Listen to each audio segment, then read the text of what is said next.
What's going on, newbies? Rob, say hi. Hello. Alright, today we're going to show you some beginner tricks and tips for the new Warzone players. So first, I'm going to start off with the settings. There's got a lot of settings in this game, so you could change a lot of stuff. One of the things I like to do, and Rob here likes to do, is change your pickup to contextual tap right here.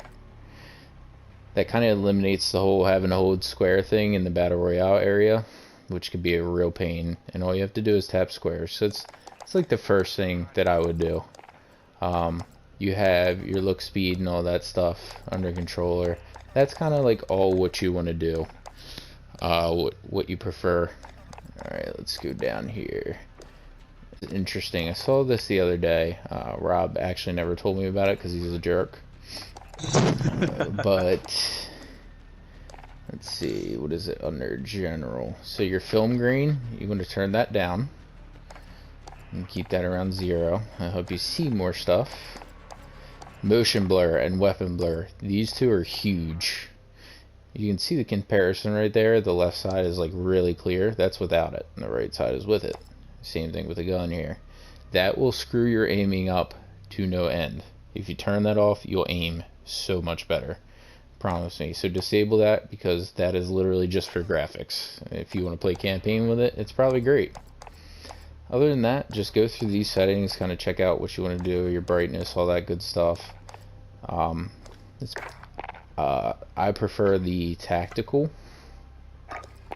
controller layout. I'm pretty sure Rob does too, and Rob's real sweaty, so anything he does you want to do. Some loadouts, for your loadout drops, definitely something long range and something that can handle mid and close range. And you're gonna play it by ear. Make a couple different classes on stuff. Like I have an RPG class. If it's close quarters and one drops in and I have a sniper and I want to change to something closer, I'll pick up that RPG class because I know I can shoot campers in a building. But if I'm out wide in the circle, I'm gonna take something like my sniper class with my M4. And I can make another video to get into that kind of stuff. So we're gonna go in here now, go over a couple more tips and tricks. And try not to get shit on. We probably will, because we suck. True.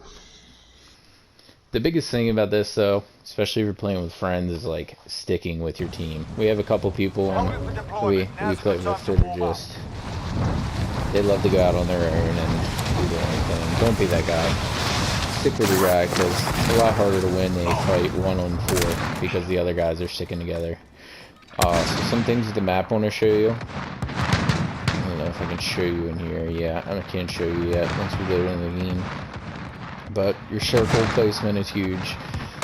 In the beginning of season 3, they updated it to where the circle's supposed to be a little bit more playable. I haven't noticed much of a difference. I don't think you have either, Rob. It still lands in some crappy stuff. But the contracts over here in the legend, see the little recon one, the one with the flag, that one is important for circle placement. So do as many of those as you can, because they show you where your next circle is going to be, and you can keep doing them. So if you do like 3 or 4 in a row, you find out where the very last circle is, and you can head there. So that, I highly recommend doing that. Also, working with your teammates to put cash together for loadout drop, because loadout drop is king in this game mode. Even though they added a whole bunch of stuff, a whole bunch of weapon drops and stuff like that. Very good. So, alright, we're prison. But anyway, you can see them all over the map. So you can kind of land around an area that has these contracts and stuff like that. They're all good to do. Scavenger will get you weapons and cash, but recon is definitely most important. These are the bounty contracts that are that's good if you want to see like where a team is close to you, because it normally picks the closest team to you to track down, and that way you kind of know an area where a team is, and you can go hunt them down for cash, or you can just stay away from them, whatever your play style is. So we got a nice big circle, and we're gonna head over to prison. fight for a chance to This redeploy. guy's Yeah, dead also already. don't do what that guy did and Yeah, fly that's- over top of the water for too long because Yeah. that will kill you. That would kill you. Teammate has been cleared for redeployment. Yeah, so I'm probably gonna go in here and get my booty cheek clapped, but it's all good. But remember what I said, even when you're picking guns up and trying to find some stuff, make sure you're trying to find like something close range, something long range. These two guys are fighting below me. I'm gonna go right past them. And I'm gonna go find something good. This guy's shooting me in the back. I landed way short, so I'm gonna grab this helicopter and bring it over. Alright, sounds good.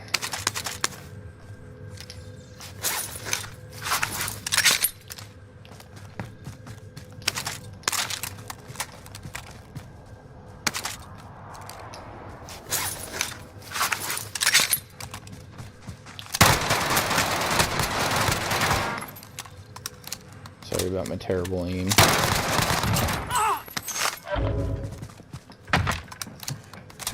Got a guy above me, Rob. Call outs to your team, that's all very important stuff. Kill streaks, stuff like that.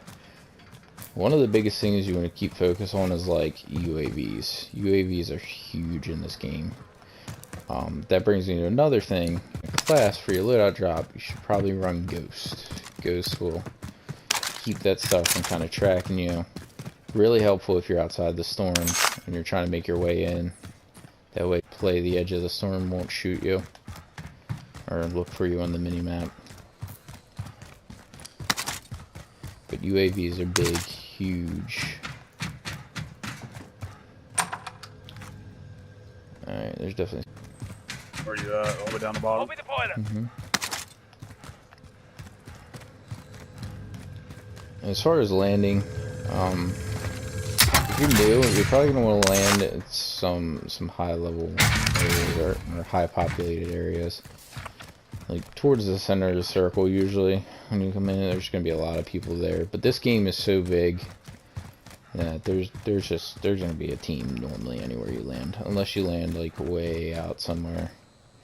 So, land, get some fights in, get some wins under your belt, and go from there. Is you above me? Teammate. No. Teammates. Enemy UAV I got overhead. two of their guys at the entrance up at the very top. Heavy movement. This is just a very basic video Heavy movement. with some suggestions. So, not gonna go crazy here. But playing the storm is a huge thing, and obviously we're a little far from like a recon, but that would be our first mission had we landed somewhere else. Just to kind of know and to start moving and stuff like that. As far as playstyle though, a lot of it's going to come down to what you like. If you're an aggressive player, then you're probably going to push people a lot. Supply box marked. But Secure the package. if you're more reserved, you can kind of ride the storm in and play it by ear. But if you're more reserved, I mean, pretty much in general, you want to run Ghost. I think it's an excellent perk to run. And cold-blooded. And cold-blooded in your loadout. Tune-up is a good one for your third perk, because that allows you to pick your teammates up when they're downed, like 25% faster, so that's a really good one. Really helps in fights. Ammo box there. Open the boiler. Check your corners like crazy in this game, 'cause people Objectives love to updated. hide in Move to the corners. next location. I mean, it's Call of Duty, I shouldn't have to say that. We all know how COD players are. That was a shout out for Tim, because he's a camper. But anyway guys, I'm going to give my team the full attention now. So I appreciate you for watching. And like and subscribe to my channel if you enjoyed these tips and tricks. We're inside. Scan for movement.